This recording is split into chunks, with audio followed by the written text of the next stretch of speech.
Hi everyone, welcome back to our Maine homestead. Today I'm going to be building raised beds inside the greenhouse.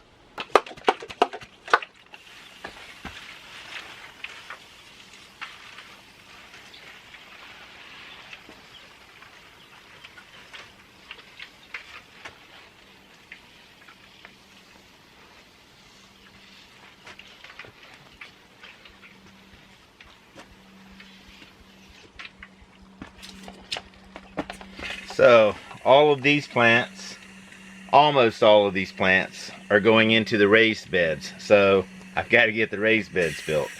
I'm going to do a little bit of a trial because I've never grown inside of a greenhouse. So I'm going to try to plant at least one set, whatever number that comes out to be, of everything outside, and grow the majority of things inside, and grow the ones outside kind of as a control, or just as a comparison, to be able to compare how well that specific thing did outside versus inside the greenhouse. It stays around 90 to 95 in here.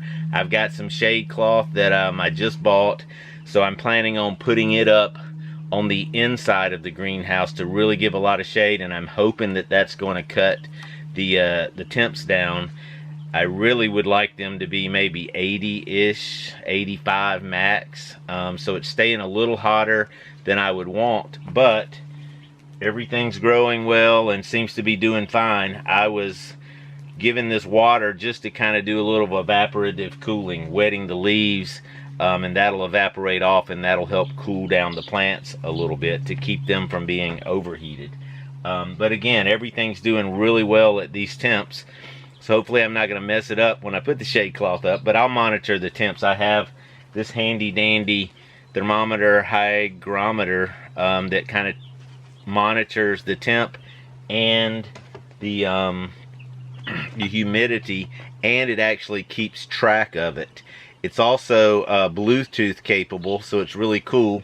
I can, from the cabin, I have to walk out on the front porch because I'm a little ways from the cabin here in the greenhouse.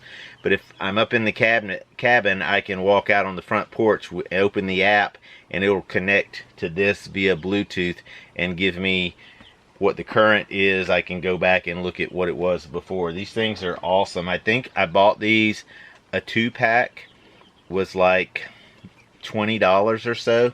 I'll get Francesca to put a link in the description. That's enough about that.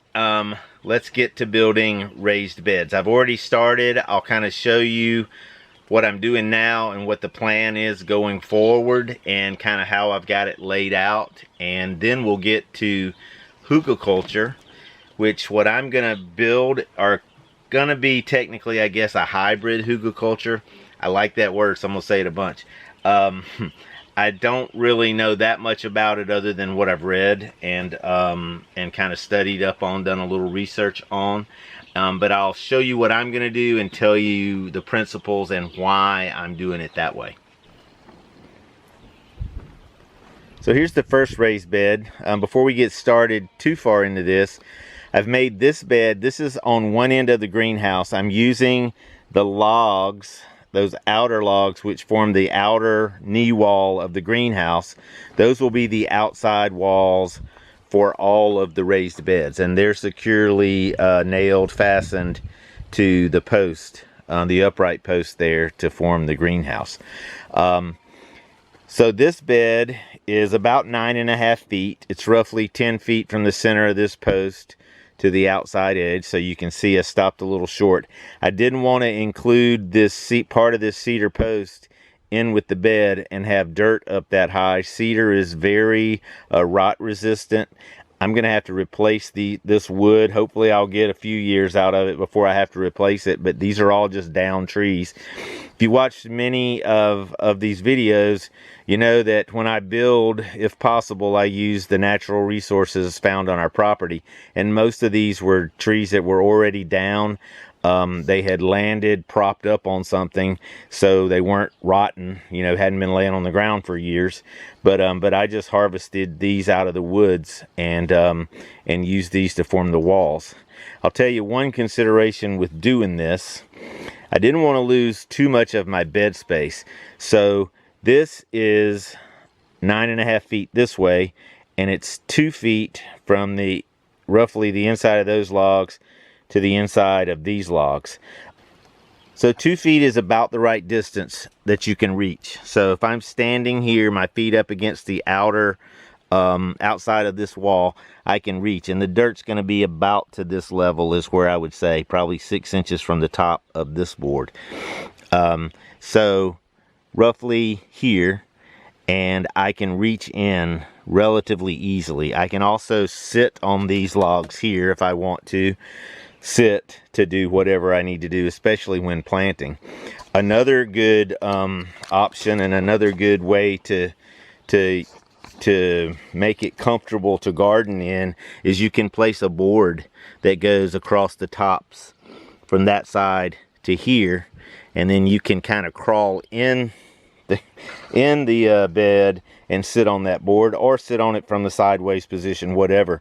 But that way you have something to sit on that where you don't want to put any weight on the dirt because you'll compress it. And I'm not going to get a tiller in here. I have tilled up the entire inside of the greenhouse on this side. It's been a while, obviously, but I'm not going to be able to till, so I'm going to break this up by hand every year when it's time to plant, or in the fall once I'm done growing whatever I'm growing. I'm planning on planting a fall garden and using it, some of the things, growing them inside here. Anyway, so 2 foot bed here, and then all of this will eventually be 3 4 foot beds, and then there's a 2 foot bed on this side that I've already built. So I'll show you a little bit about that construction, but first I'll tell you. So what I've tried to do is, of course, 2 feet here so I can reach and you can access that.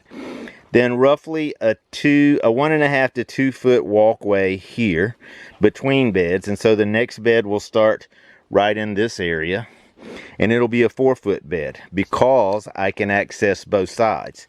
So here I can only access one side. I really could access the other side through the rolled up sides of the greenhouse, but that's not kind of what I was trying to intend to do. So that's why I put 2 foot beds on the ends, and I will have 3 4 foot beds in the middle that I will be able to access both sides. So that gives me 2 feet from one side and 2 feet from the other.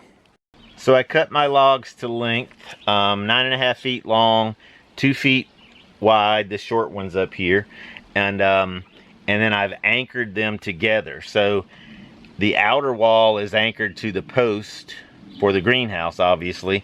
So I'll show you what I did to anchor the inner walls of the raised beds to keep them from bowing out or getting pushed out by all the dirt that's going to go in there, because that's quite a lot of weight.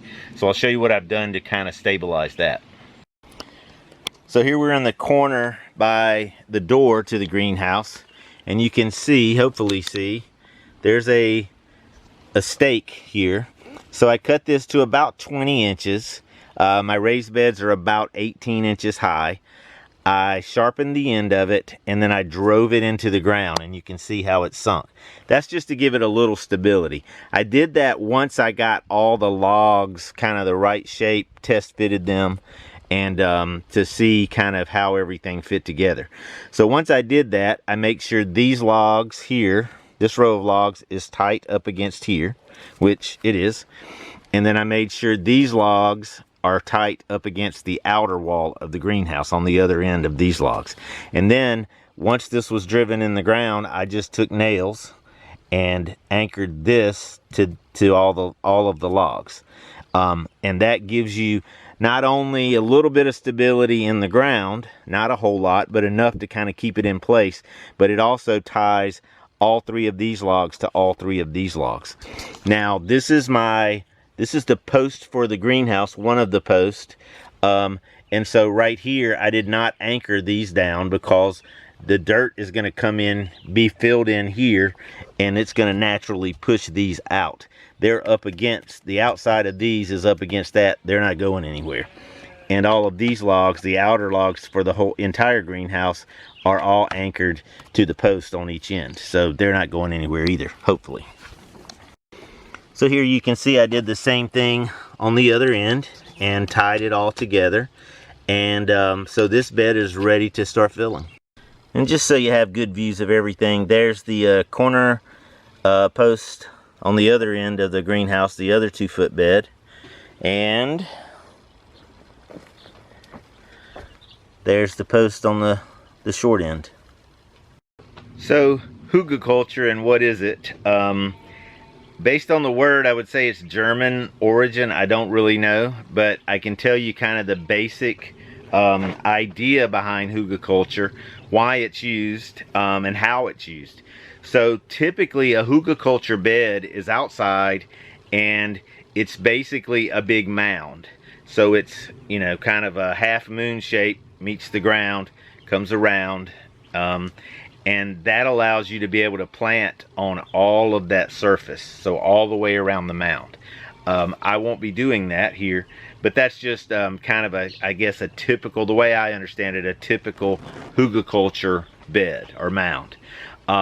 So what Hugelkultur is, and a Hugelkultur bed is made of, it's basically taking rotting wood.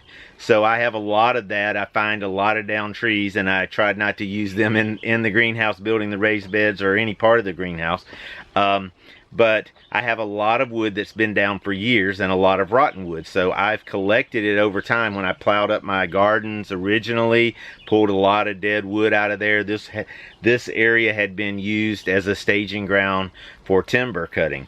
So there's a lot of wood that was buried, has been buried in the ground. So I've got a lot of dead wood. So depending on the size of your bed, the process is typically this. You start out with bigger pieces of rotting wood, and obviously it's in various stages of decay. So you're not trying to find wood that's just falling apart and rotten and that's all you can use. Any wood you use is going to degrade over time.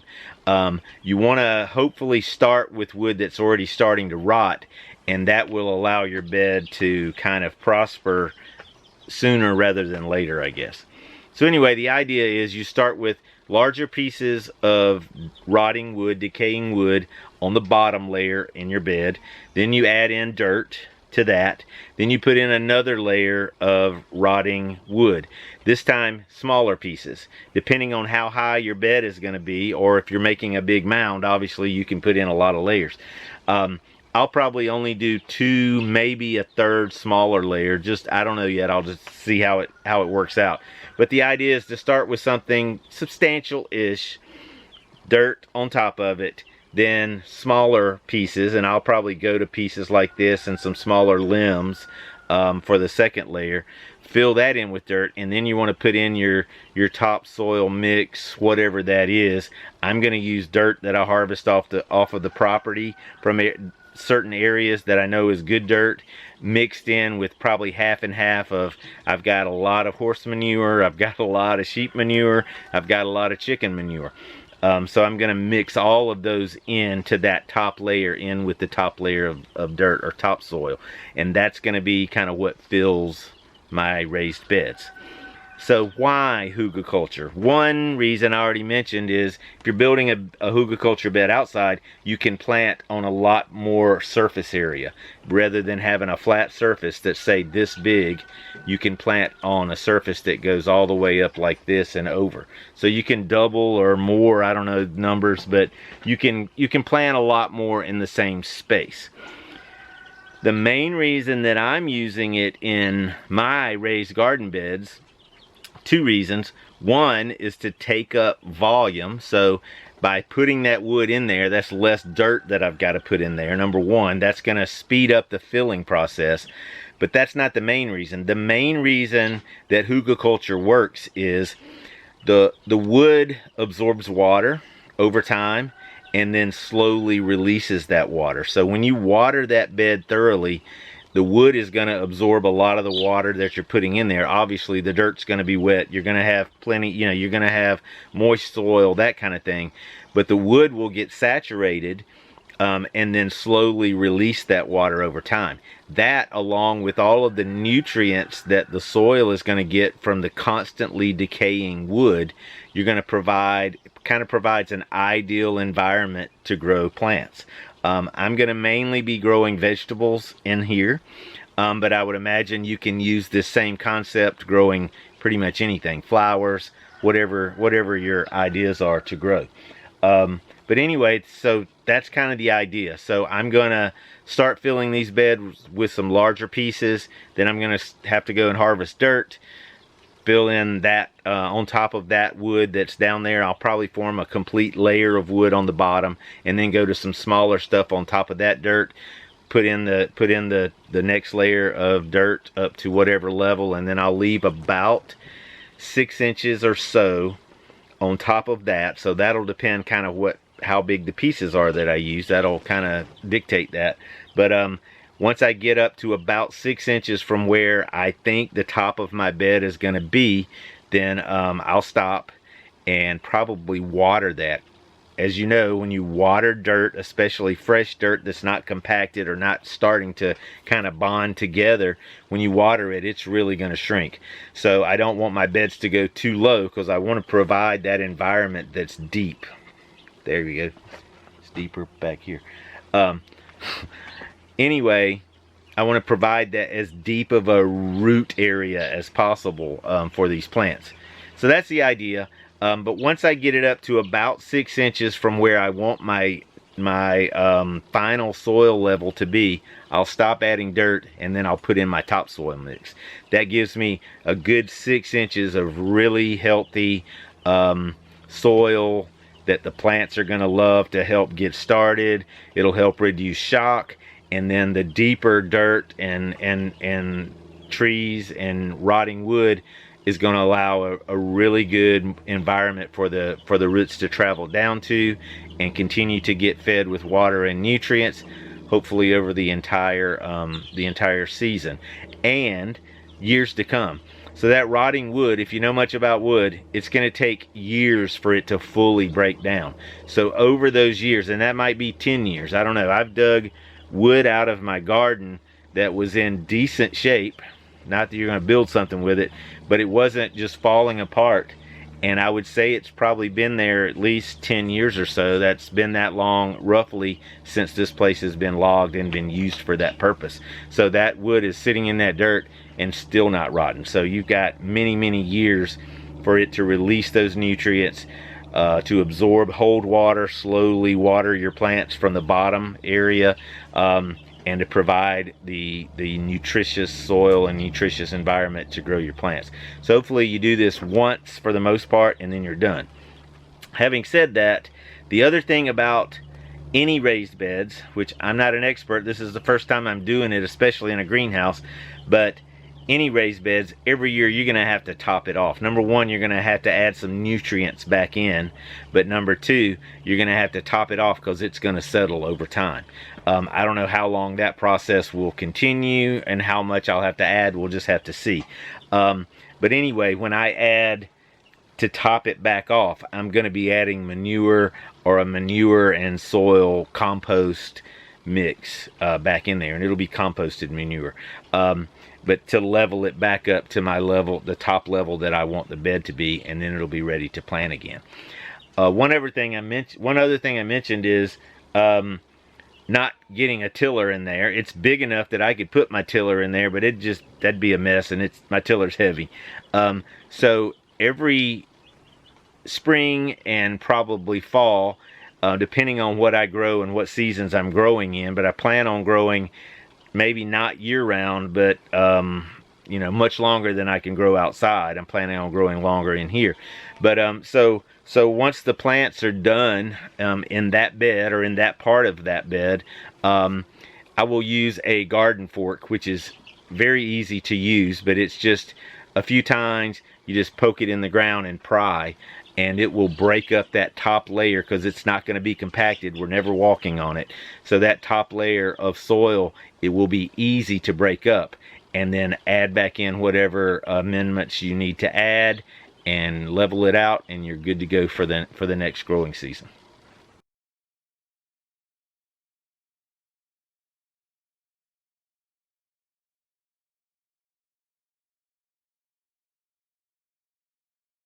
So here you can see that I've got kind of started a bottom layer. Got a crook in that branch, so there's a piece that'll about fit right there. It's another piece. And all I'm gonna do is continue this for one layer all the way up to the other end, and then it's time to start adding dirt. So here's this bed, the first layer full. You can see I just loosely laid, you don't want to pack them solid or anything. I just loosely laid some old rotting wood down in these areas. I may fill in a couple of the bigger gaps with some smaller stuff. But that's all I'm going to do, and then I'm going to put a layer of dirt in, and then another layer of rotting wood, and then top it off and ready to plant.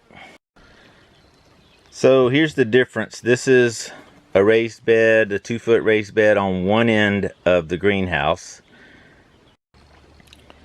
And this is the 2-foot bed on the other end of the greenhouse after I put down a layer of rotting wood, and then I've put a layer of dirt to kind of cover those up. Obviously you don't have to cover the wood all the way up, but that's kind of what happened. I put enough dirt in there.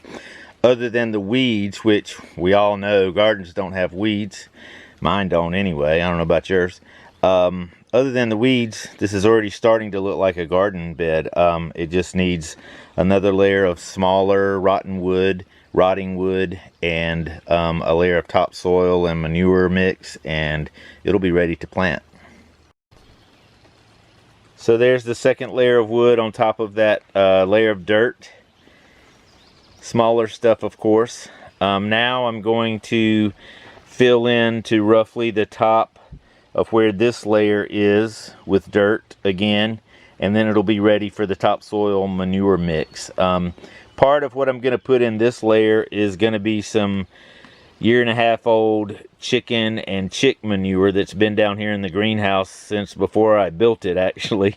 So that'll kind of help fill in these gaps. I'll mix that probably 50-50 with dirt before we get to putting the top layer in. So I'm taking from this pile of what is mostly chick manure, so you can see that it's got a lot of shavings in it, but it's a year and a half old. A lot of dry shavings on top, but they will absorb moisture. Obviously they're wood as well, so smaller and smaller layers of wood as we go up in the Hugelkultur raised beds. So here's what that layer looks like. Again, I'm going to put about the same amount of dirt in with this and kind of just stir it up, mix it up with the hoe once I get that layer in there, and kind of form a uniform layer, and then it'll be ready for the last layer. So I just took my hand and kind of mixed in the layer of chick litter, shavings, and manure with a layer of dirt. Just kind of smoothed it out. I did pay more attention to trying to keep weeds out of this layer. You're still going to get weeds if I'm using dirt from outside. I'm disturbing weed seeds that are a little deeper, whatever. But I wanted to minimize it as much as possible, although it will be very easy to weed this bed once it's done and going, just because it will be so easily accessible and not a very large area anyway. But there you have it. It's ready now for the manure soil mix to go in. About 6 inches of that, and then it's ready to plant. So this 2-foot bed is now finished. I added a layer of topsoil and manure to bring it up to this level. It can come higher and will in the future, of course. As the season goes on, it'll slowly drop a little bit, and then I'll have to add new material in every year. But I went ahead and planted it with cucumbers, and then down on the end are zucchini. So these cucumbers, I plan on trellising them or let them grow up wires, and the zucchini is down there because it's more sprawling. It can come out into the aisle if it needs to, but it doesn't need a lot of height, whereas the cucumbers hopefully will need a lot of height. Now let me show you kind of what I've decided to do with the 3 beds in the middle, and I'll tell you why. So there's the other 2-foot bed planted with cucumbers as well, a different type, some jalapeno peppers down, and then that is squash on the far end. Also, something that I'm doing is I'm growing some of these same plants outside as well as inside. So that's why there's zucchini on the other bed and squash on this bed. And that's just to kind of do a comparison to see how well these grow in the greenhouse this year. Obviously, that's no guarantee for future years. So what I decided to do with the raised beds, I built the two on the ends with logs, cheap, free, little sweat labor, sweat equity. And then here is one of the other beds that I built, and I just had some 2x6 rough cut lumber that I've used to build pretty much everything. And so I decided the main reason is to save room. So you can see how this is 2-inch 2x6 here, and this is probably at the bottom 5 or 6 inches. At the top, not as much. But so that leaves me, number one, I'm able to leave my walkways comfortable, big enough to be comfortable, but also it just allows me to have more growing space in the greenhouse. So I decided to build these 3 middle beds out of 2x6s. So I've got the 3 middle beds built.